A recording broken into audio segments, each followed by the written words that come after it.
Если надоело быть в шумном, суетливом городе, есть варианты выбраться из города, но далеко от него не отъезжая.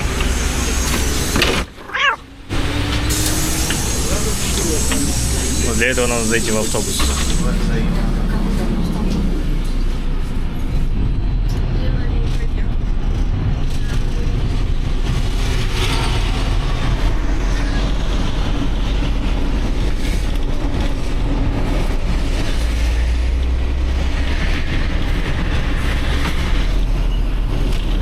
Вы уже, наверное, поняли, едем мы вдоль обводного канала.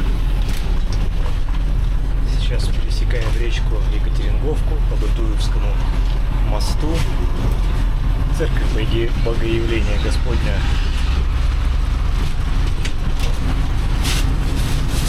на Бутуевском острове. То есть мы уже оказались на острове.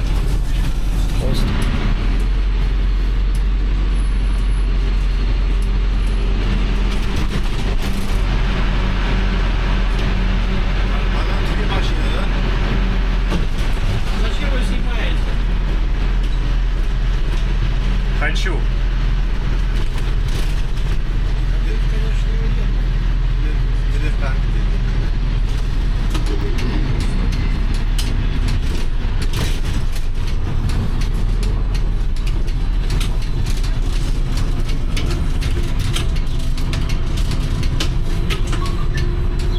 А что вредно? Снимать. Нисколечки.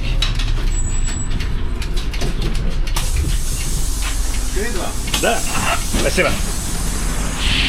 Оказываемся мы на петербургских Канарах.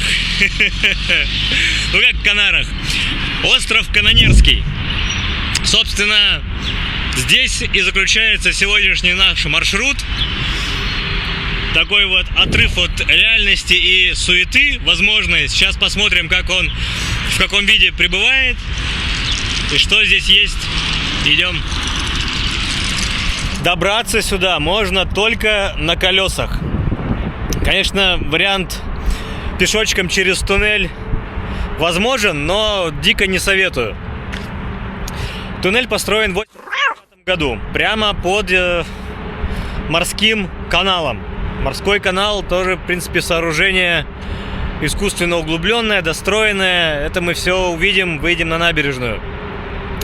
Едем или от Балтийского вокзала, автобус 67, или от Кировского завода через Нарвскую, автобус 66. Здесь вариант даже доехать на 70-м или 71-м, не помню как точно, автобусе, который идет мимо Исаакиевского собора, проехав через весь, скажем так, историческую, хотел сказать центр, но далеко не центр, через исторические районы, выйдя на обводный канал по обводнику, и вы здесь. Собственно, здесь остановка не конечная, но рекомендую выйти на этой остановке, как только вы выехали из туннеля. Ну и, соответственно, сразу нас встречает Финский залив, ЗСД. ЗСД тоже внесла громадный вклад в то, какой какой остров сейчас, как он развивается, ну и в целом. По левую руку у нас судостроительный завод, по большому счету градообразующий, можно так сказать, островообразующий. Население острова в советское время составляло работники. Развитие завода послужило дноуглубительные работы на, скажем так, вот канале, который идет до Кронштадта от Петербурга. Дно Финского залива было не очень-то глубокое, 2-3 метра всего лишь, и тяжелые суда доходили до Кронштадта, дальше груза перекладывались на более мелкие судна, и, плоскодонные, и уже доставлялись в Петербург. Это порой было дороже, чем там из Великобритании доставить груз до Кронштадта. Как я сказал. Ну, в общем, до Кронштадта было довести дешевле, а потом от Кронштадта до Петербурга денежных затрат приходилось больше вкладывать. Сейчас мы проходим такое здание «Привет советскому конструктивизму». Некогда это и ПТУ было, и школа. В нем даже есть бассейн, насколько мне известно. Но неизвестно, что там сейчас.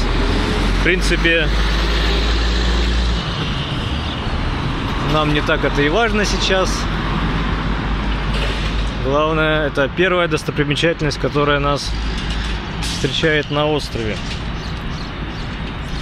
Сейчас остров Канонерский пересекаем поперек.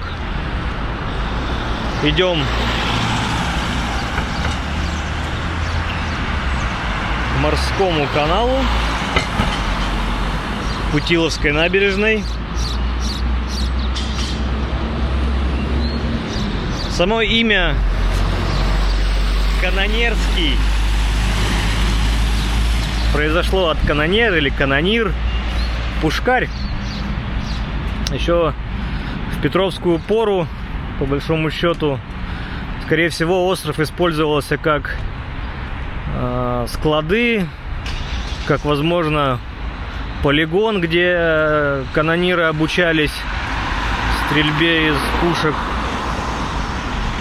Все на это указывает, и, в принципе, я в это, мне вот хочется верить, потому что остров сейчас гораздо выше от поверхности воды, чем был некогда. Опять же, это все жизнедеятельность и человека, и, ну, в принципе, специально этот остров поднимали. Так, по-моему, это единственный у них магазин здесь продуктовый на острове. Некогда вот там вот садик тоже еще за кустами виден, аж чуть ли не сам Беглов не приезжал сюда его открывать. Так вот, до Петровское время остров заселяли по большому счету рыбаки, а еще далее здесь финны жили. И остров с финского переводится как Кошачий остров или Кисаярви. Да? В общем, Киса. Кошачий остров. Якобы здесь дикие кошки на нем жили. В общем, рыбаки здесь, причем жили-то сезонно, не постоянно. Единственное здание, которое сохранилось, скажем так, еще с царских времен, это вот мы сейчас видим кирпичный такой дом.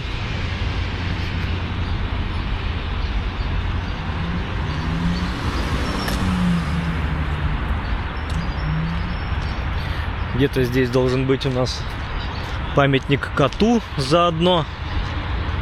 Так, чтобы нам тут перейти бы надо.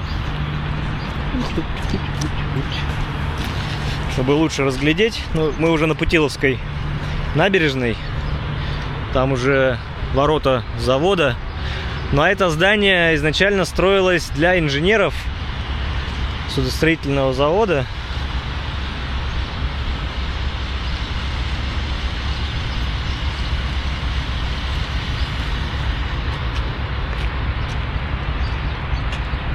Видим морской канал. Хочу дойти сегодня до самого конца. Ну, как до конца? Остров заканчивается косой искусственной. Вот по ней тоже прогуляться.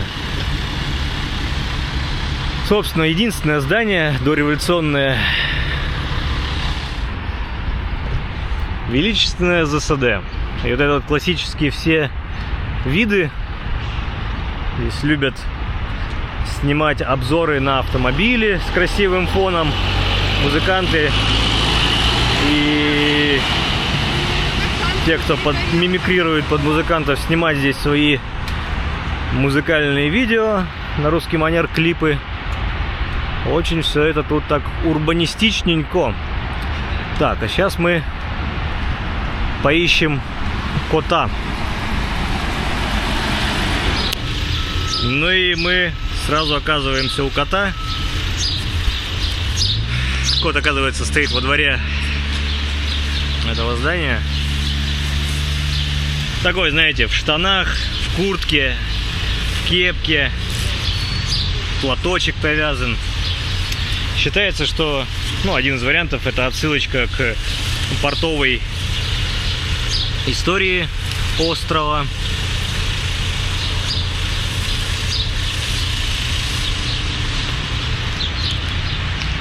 Ну а мы устремляемся по Путиловской набережной вглубь острова. Посмотрим советское прошлое. Здесь должны быть и сталинские дома, и хрущевки, и уже, ну, тут не совсем брежневки, но 80-е годы, кирпичные строения.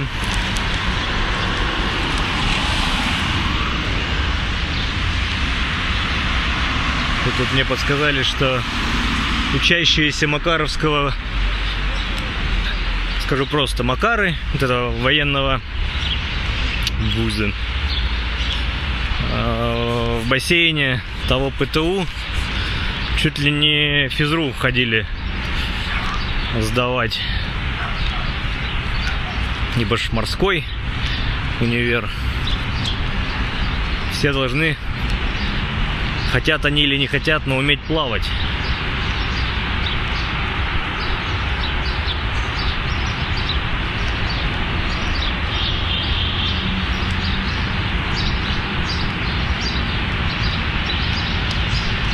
Да, часть острова насыпная. Сюда свозился всевозможный,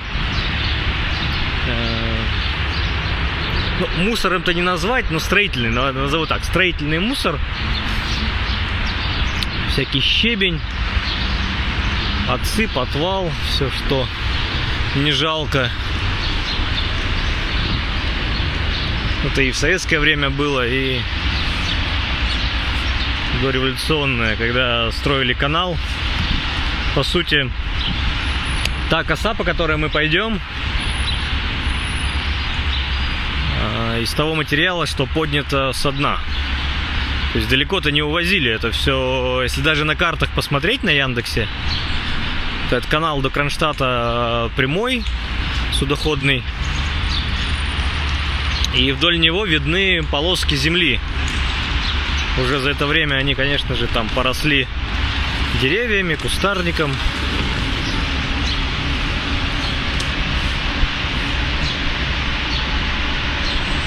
Но для меня, вот слушайте, эти виды — это какой-то футуризм. Прям это не отсюда, это не может существовать вместе. Это какой-то коллаж.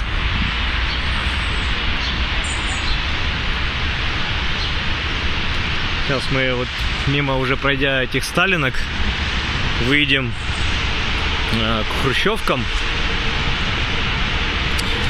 И вы увидите, что часть хрущевок расселена, а часть все еще жители никуда не уехали. Но расселена по причине того, что было установлено, что шум от ЗСД мешает сильно жить, и людям было предложено жилье в других районах города. Ну а кто-то или просто не захотел. Тут построили такой переход прямо вот под ЗСД. Камешки летели с западного скоростного диаметра.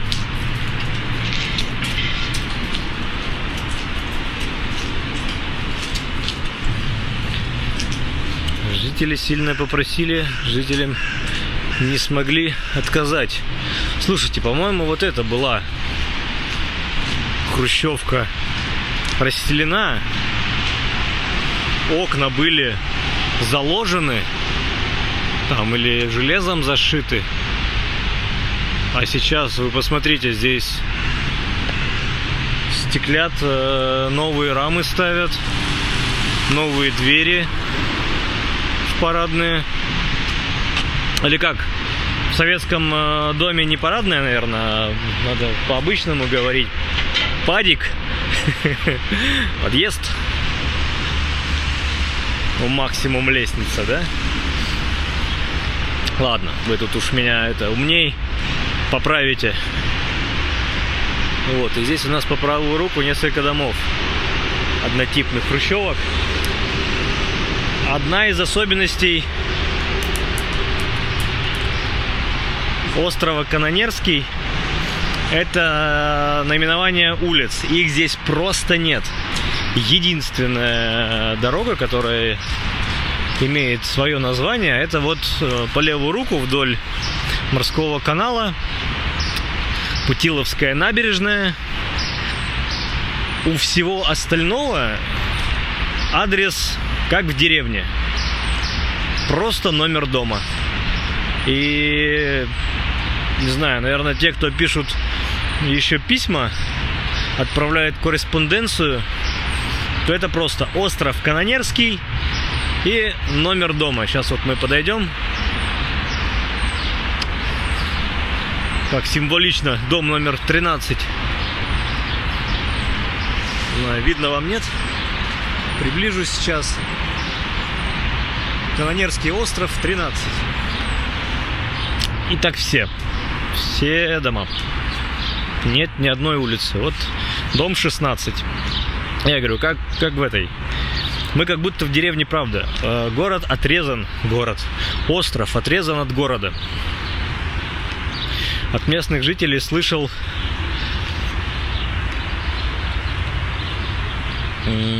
такие, как сказать-то, ну, короче, в разговорной речи такие фразы, что типа, ты куда? Да я в город. Или там, ты откуда? Я из города. То есть, уезжая там в магазин там, или куда-то на большую землю, то есть они считали, что они в город едут, а сами-то живут и не в городе. Хотя у них здесь у всех городская прописка. Но это такая особенность, я уверен, не только острова Канонерский, это особенность любых маленьких городков, которые расположены вблизи или большого города, или там райцентра.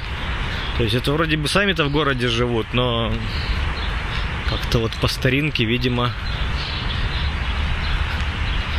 такой есть нейминг.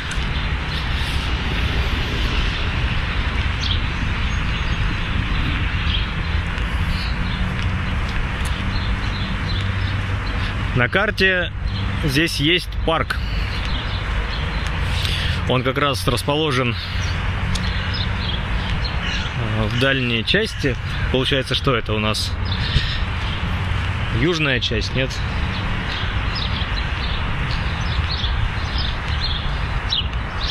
Ну, получается, да. Южная часть острова.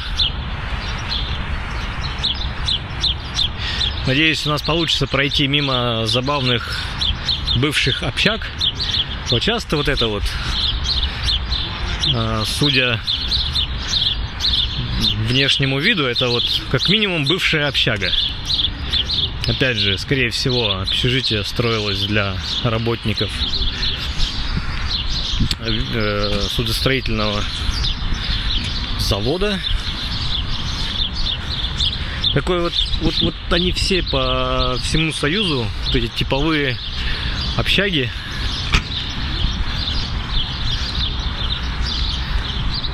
Но данный кирпичный дом, это, конечно, уже не общага. Такие свечки одноподъездные и в Петербурге есть, и из белого, и из красного кирпичей строились.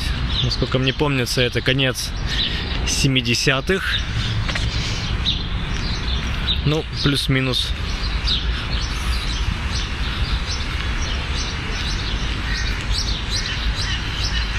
Призабавнейшие дома. У них в одной из комнат окна буквально в пол. О, смотрите-ка, я вот немножко поднаврал. Здесь есть второй продуктовый магазин. Там был Реал, а здесь есть еще Магнит. Но мы уже практически прошли всю жилую часть острова.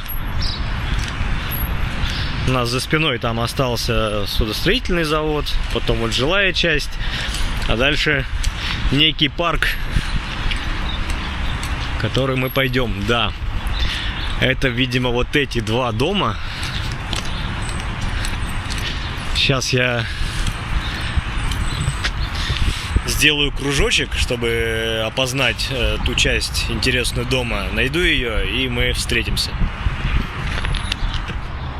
А уходить далеко-то что-то и не пришлось. Сразу не пригляделся, а вот посмотрел и увидел. Обратите внимание, какая странная растекловка. И по некоторым источникам в этом доме чуть ли не трехъярусные квартиры имеются. Опять же, это все, возможно, и второй дом такой же, но, по крайней мере, с этой стороны таким не выглядит. Надо будет обойти кругом. Но вот тыльная сторона, выступающая часть, по всей видимости, это лестница. Дальше, возможно, коридорный тип. Это общежитие. И общежитие квартирного типа. Возможно, вот узенькая часть — это этаж со входами в квартиры, а дальше сверху снизу — это сами комнаты, кухни. То есть ты, заходя в парадную, в прихожую, перед тобой оказывалось две лесенки, чуть ниже и чуть на полэтажа выше. И возможно было, что ты заходил, и у тебя 2 раза вверх надо. Собственно, вот такая интересная история. Опять же, дом построен, это конец 80-х. Это чуть ли не вот 89-е годы. В серию эти общежития не пошли. Трудно сказать, слава богу или нет. Но как есть, сейчас еще обойдем.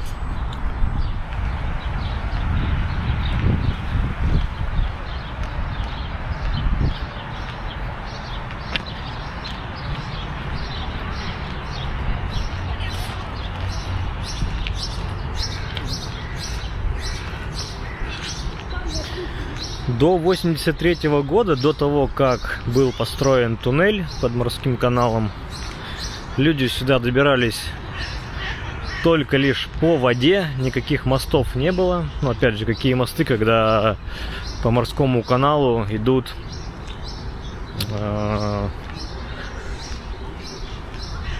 как это по-русски, не пассажирские, а торговые суда. То есть, ну тут надо мост высотой только как ЗСД строить, а в итоге как с него спуск, съезд, ну вот эта вся история. Так, а с этой стороны общага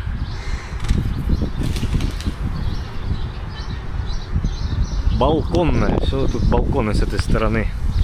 Так вот, люди добирались на остров только по воде. Ходили трамвайчики водные, как говорят, летом достаточно часто, чуть ли не каждые 10 минут. Зимой 2 буксира работало. В особенно крепкие морозы, когда буксиры уже не справлялись со льдом,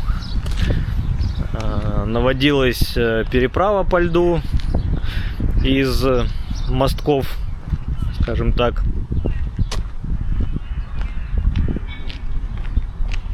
Но опять же, канал-то действующий был. Торговые корабли ходили. То есть корабль прошел. Судно. Кому как будет это приятнее, удобней. Мы здесь все люди обычные. Вот, в общем, ждали, пока немножко лед схватится. Ну и уже сверху по этой шуге накидывали мостки, и люди уже пешочком переходили. Но вот 83-й год, наверное, изменил жизнь жителей Канонерки кардинально. Если раньше по воде люди добирались, получается, через, скажем так, территорию судоремонтного завода, а территория была закрытая, но, в общем, там как-то чуть ли не по пропускам. То есть, ну, есть прописка, проходи, нет прописки, оформляй пропуск, ну или вот какое-то там приглашение. То есть даже съездить родственников в гости, посетить, это некое приключение. То вот уже с постройкой этого туннеля на остров стало попадать легко. На остров начали ездить отдыхать, потому что здесь уже вот мы подходим к Финскому заливу, здесь выход к воде, пляж. Сейчас посмотрим все-таки Канонерские Канары. Пляж оценим. Но скорее всего каменистый, но сейчас все увидим. По левую руку у нас начинается поля гаражей. Опять же, поговаривают, в 90-е, в лихие 90-е, да, наверное, и не только. Это было прям место, где пропадали машины. В гаражах Канонерского острова они растворялись на запчасти. Без следа. Так, тут заборчик перешагнул.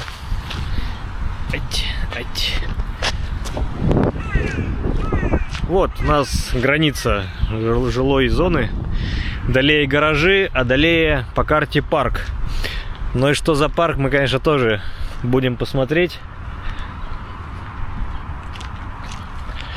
На очереди у нас пляж. Ну и виды. Тут должны открываться шикарные виды на противоположный берег. Пока я вижу только ЗСД. Видим остров Белый. Абсолютно искусственная намывная территория, на которой расположена основная аэрационная станция города Санкт-Петербург. То есть часть водоочистительных сооружений. Попасть на него вот как раз, где мы из автобуса вышли. Там же господи, кто ты? Мостик на остров Белый. Ну и что мы видим? Видим Финский залив, видим основной фарватер, Петровский фарватер до Кронштадта.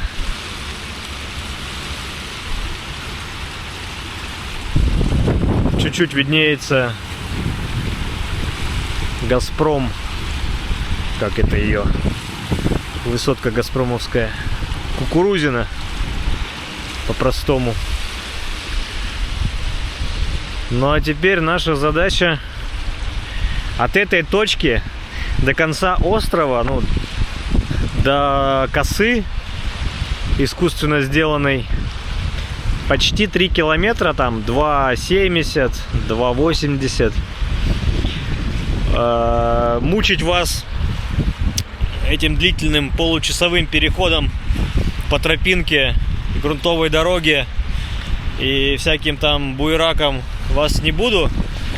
Произведу магию монтажа и такую вот склеечку. Так, чуть-чуть промахнулся. Ну а здесь нас уже, когда дорога закончилась, встретил такой ручей, камни-булыжники, и внезапно такая кладка. мы оказываемся уже на косе рукотворной. Слева у нас сам канал, как я уже говорил. Ну и когда его углубляли, это еще было при инженере Путилове, весь грунт, который доставался, он сюда выкладывался. Но дабы не размывало волнами, штормами эту косу, чтобы защитить берег, как раз вот такими булыжниками, тут всевозможными и какими-то бетонными, чуть ли не колоннами остатки. Ну, в общем, как могли, так и укрепляли. Вот. Так, и что здесь? Чуть-чуть пройти нам по косе, по этой тропе, и мы окажемся на мысу. Вот, сейчас еще тут кладку покажу. Смотрите. Такие, ну, мегалитами, конечно, не назвать.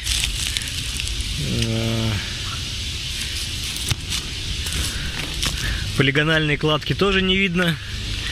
Всем этим уверовавшим в альтернативную историю мимо. Не найдут они тут ничего полигонального.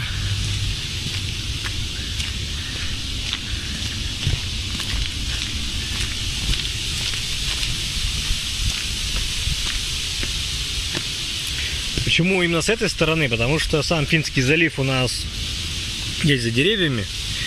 Ну и когда шторма, основная эта стихия била именно в правый берег.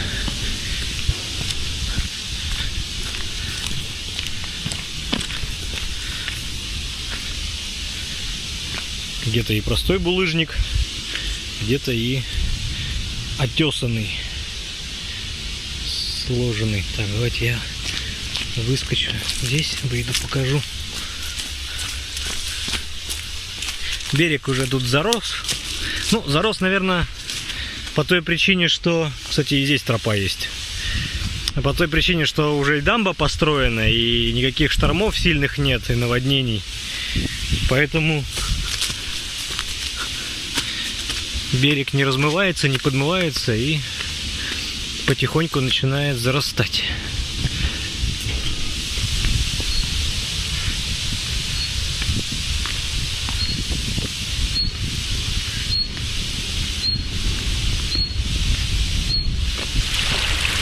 И вот мы на самом краю острова Канонерский. Преодолели всю косу. Через канал виднеется стелла Ленинград. Это, мне кажется, одна из трех, которая сохранилась в Санкт-Петербурге. Вообще, раньше на каждой автодороге при подъезде к городу стояли такие стеллы. Сейчас они или убраны вовсе, или поменены на Санкт-Петербург. Осталось, вот, по-моему, всего 3. Одна в районе Ижорна железной дороги. Вот вторая это здесь, у морского канала. Ну и третья, честно говоря, что-то я забыл где. Кто знает, ну там черканите в комментарии, освежите память. Сейчас немножко фактов, наверное, про канал. Канал ввели в эксплуатацию 15 мая 1885 года. Общая длина канала составляет 29,6 километра. Ширина по дну в открытой части 107 метров. А в защищенной дамбами 85. Глубина от 12 до 14 метров. Дамбы и несколько островов были созданы, чтобы уберечь канал от нагонной волны и заливания дна, заиливания дна. Высота дамбы около 4,5 метров. Ну и при строительстве было принято во внимание, что при наводнении 1824 года вода поднималась до 4 метров. Отсюда были взяты такие высоты. Дамба в настоящее время никем не поддерживается, и как следствие приходит к обветшанию и разрушению. Сейчас кадры, вот вы видите, это по пути сюда есть моменты, где просто водой берег подмывается и разрушаются, деревья падают.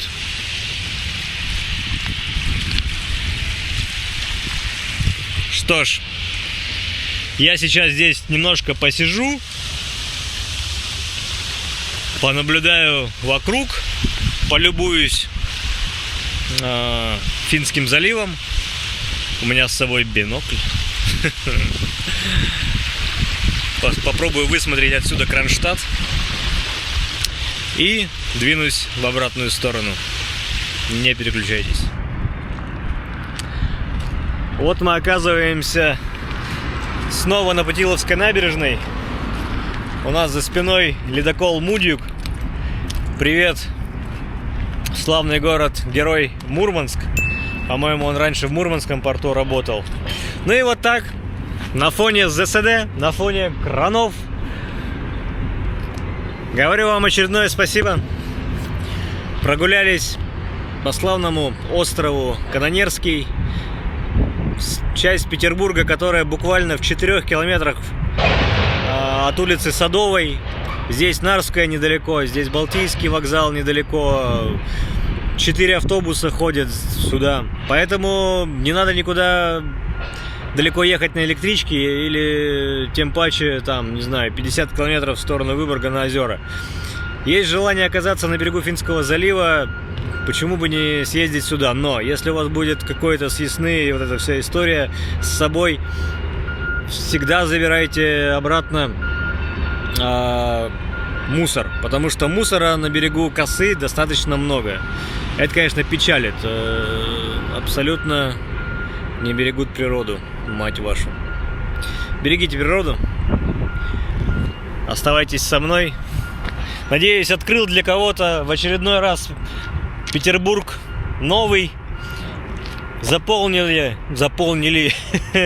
белые карты на белые карты. Белые вот эти вот пятна на карте Петербурга.